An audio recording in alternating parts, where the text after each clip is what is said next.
Hello বন্ধুরা, আপনারা সবাই কেমন আছেন? আমিও ভালো আছি, আপনারা ভালো আছেন? তো আজকে আমি মোমো বানাচ্ছি। আগে রুটি বেলে নিচ্ছি। আমি প্রথমে কাই করে নিয়েছি,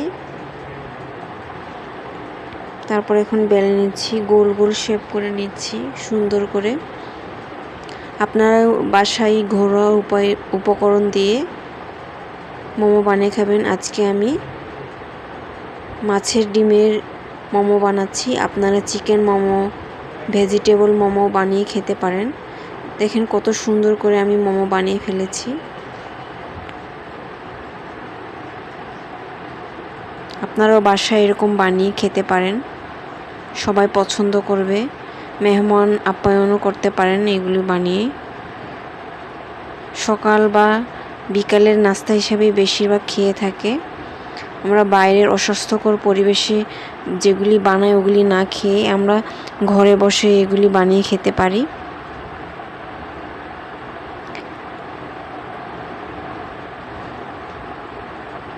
দেখেন কত সুন্দর করে বানানো যায়।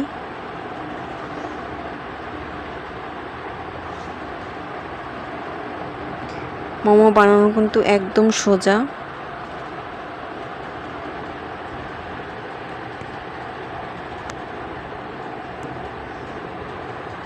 একে একে আমার মোমো হয়ে গেল। এখন আমি স্টিম দিচ্ছি। আপনারা রাইস কুকারেও সিদ্ধ করে নিতে পারেন। আমার কাছে ঝাঁঝরিতে আমি স্টিম করে নিচ্ছি, ঝাঁঝরি ছিল এই জন্য। একে একে আমি দিয়ে দিচ্ছি।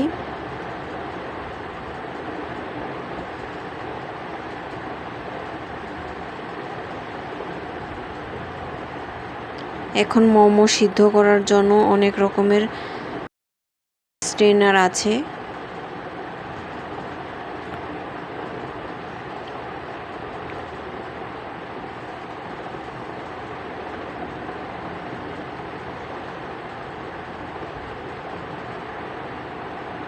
মোমো দিয়ে অনেক রকমের সস বানিয়ে খেতে পারেন আপনারা।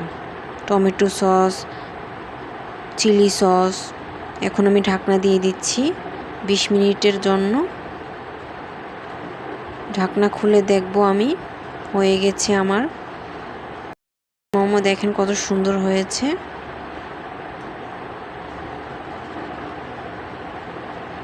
এখন আমি তুলে ফেলবো। কত সুন্দর হয়েছে। এখন আমি পরিবেশন করে ফেলছি। পছন্দ হলে অবশ্যই লাইক, কমেন্ট, ফলো করে শেয়ার করবেন।